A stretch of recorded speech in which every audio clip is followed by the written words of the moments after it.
গ্রামের ভোরটা ছিল শান্ত, কিন্তু মেহেদীর মনে অশান্তি।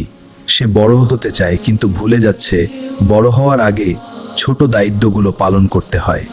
মা ধীরে ধীরে ডাক দিলেন, মেহেদী, ফজরের নামাজ পড়ে নাস্তা খেয়ে নিস বাবা। কিন্তু সে শুনেও না শোনার ভান করল। বাবা প্রতিদিনের মতো অজু করছিলেন, তার চোখে শান্তি, কারণ তিনি জানতেন দিনের শুরু আল্লাহর নামে হলে দিনটা বরকতময় হয়। নামাজের সময় পেরিয়ে গেল, আর মেহেদী ভাবল, আজ না পড়লে কি হবে, কাল থেকে ঠিক শুরু করব। তার বড় ভাই পড়াশোনার পাশাপাশি হাটে বাবাকে সাহায্য করে, কারণ সে জানে রিজিক হালাল হলে তাতেই বরকত। ওয়ালাইকুম আসসালাম। এই শাকগুলো কত টাকা কেজি? ধন্যবাদ ভাই। ছোট বোনটাও দায়িত্ব বোঝে, কিন্তু মেহেদী শুধু দেখে বড় শহরে যাওয়ার পরিবারকে ভুলে। বাবার কপালের ঘামই ছিল এই সংসারের ভরসা, অথচ সেই ঘামের মূল্যটা মেহেদী বুঝতে শেখেনি। হঠাৎ আকাশ কালো হয়ে এলো, যেন প্রকৃতিও সতর্ক করে দিচ্ছে ভুল পথে হাঁটলে ঝড় আসবেই।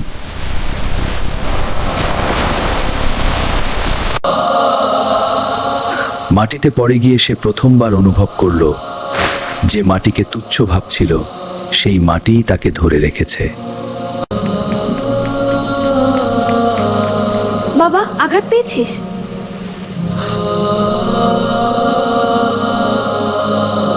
সেই রাতে প্রথমবার মেহেদী বুঝল, পরিবারের ভালোবাসা দুনিয়ার যে কোনো স্বপ্নের চেয়ে বড়।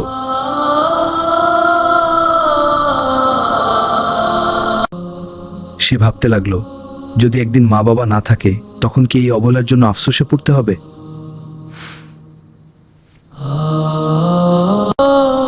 বাবার সেজদা দীর্ঘ ছিল, হয়তো তিনি সন্তানের হেদায়াতের জন্যই আল্লাহর কাছে কাঁদছিলেন।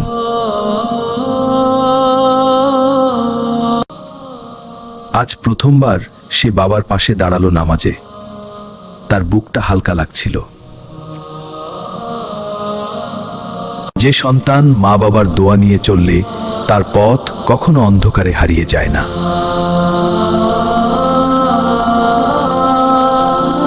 মেহেদী সিদ্ধান্ত নিয়েছে শহরে যাবে। সেভাবে সাফল্য গ্রামে জন্মায় না, অথচ সে জানে না সাফল্যের শিকড় থাকে পরিবারের দোয়ায়। মা কিছু বললেন না, শুধু কাপড় ভাঁজ করতে করতে ফিসফিস করে পড়লেন, আল্লাহ, আমার ছেলেকে হেফাজত করো। বাবা বললেন, স্বপ্ন দেখিস, কিন্তু নামাজ যেন কখনো না ছাড়িস, কারণ যে রব রিজিক দেন তিনিই রক্ষা করেন।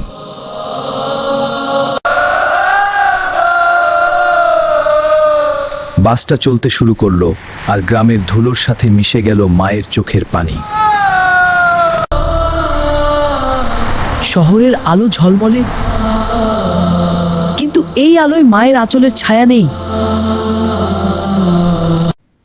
রাত গভীর হলো, কিন্তু আজান শোনা গেল না, উঠানে বাবার কাশি শোনা গেল না। নিঃসঙ্গতাই হলো তার সঙ্গী। ভুলের পর ভুল, আর প্রতিটা ধমক তাকে মনে করিয়ে দিচ্ছে গ্রামের সরলতা হারিয়ে সে কঠিন দুনিয়ায় পা দিয়েছে। আবার ভুল করেছিস, সাবধান হও। যত্ন নাও। আজান ভেসে এলো, সে এক মুহূর্ত থামল, কিন্তু কাজের অজুহাতে আবার এগিয়ে গেল।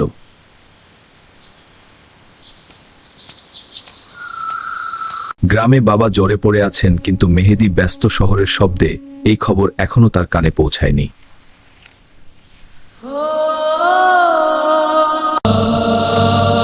ভাইয়া, আব্বার অবস্থা ভালো না, তুমি আসতে পারবে? হ্যাঁ বোন, আমি আসছি। বৃষ্টির ফোঁটাগুলো কাঁচে পড়ছিল, যেন প্রতিটা ফোঁটা তাকে জিজ্ঞেস করছিল, এত দেরি কেন করলে?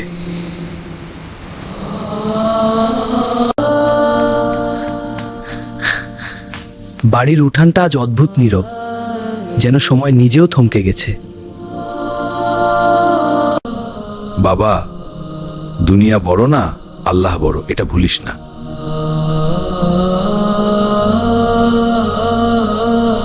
আজ তার কান্না থামছে না, কারণ সে বুঝেছে সময় থাকতে যে ভালোবাসা দেওয়া যায়নি তা ফিরিয়ে আনা যায় না। যে সন্তান ভুল বুঝে ফিরে আসে, আল্লাহ তার জন্য নতুন পথ খুলে দেন, যদি সে সত্যিকারের তওবা করে। আজ মসজিদের দরজায় দাঁড়িয়ে সে অনুভব করল এই দরজা সে বহুবার এড়িয়ে গেছে, অথচ এই দরজাই ছিল তার শান্তির পথ। হে আল্লাহ, আমি দেরি করেছি, কিন্তু তুমি তো দেরি করো না ক্ষমা করতে। বাবার দুর্বল হাত শক্ত করে ধরে সে বুঝলো এই হাতি তাকে হাঁটতে শিখিয়েছিল, আজ তারই পাশে দাঁড়ানো তার দায়িত্ব। মায়ের চোখের জল লুকানো ছিল, কিন্তু তার দোয়া কখনো লুকানো ছিল না। প্রতিটি নিঃশ্বাসেই ছিল সন্তানের মঙ্গল কামনা। পরিবার একসাথে থাকলে দুঃখ ছোট হয়ে যায়, এটা মেহেদী আজ নিজের চোখে দেখছে।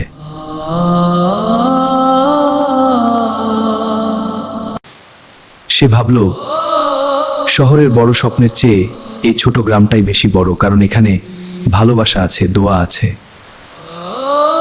আকাশের অসংখ্য তারা তাকে মনে করিয়ে দিল, মানুষ যত দূরেই যাক, আল্লাহর নজর থেকে কখনো দূরে যায় না। আজ বহুদিন পর পুরো পরিবার একসাথে ফজরের নামাজে দাঁড়ালো। এই দৃশ্যটাই যেন তার জীবনের সবচেয়ে বড় সাফল্য। হাটে বাবার পাশে দাঁড়িয়ে সে বুঝল, হালাল রিজিকের ঘামই মানুষকে সত্যিকারের সম্মান দেয়। বাবা, আমি এটা তুলছি। সাবধানে বাবা। বৃষ্টির ফোঁটাগুলো আজ আর প্রশ্ন করছে না, আজ তারা যেন সাক্ষী তার পরিবর্তনের।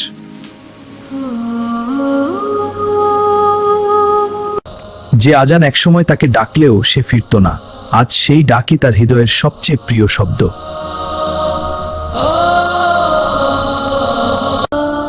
মেহেদী বুঝে গেছে, দুনিয়ার সফলতা একদিন শেষ হবে, কিন্তু পরিবারের সাথে ঈমানের বন্ধন কখনো ভাঙে না।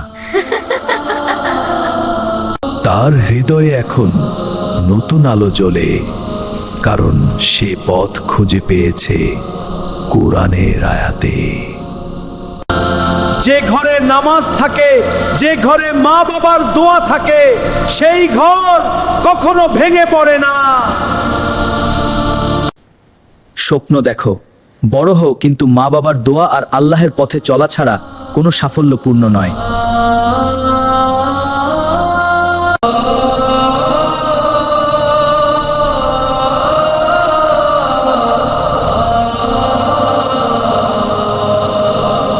ভিডিওটি যদি আপনার হৃদয় ছুঁয়ে থাকে, তাহলে এখনই আমাদের চ্যানেল ও পেজ ফলো ও সাবস্ক্রাইব করুন। এমন ইসলামিক অনুপ্রেরণামূলক গল্প পেতে পাশে থাকুন।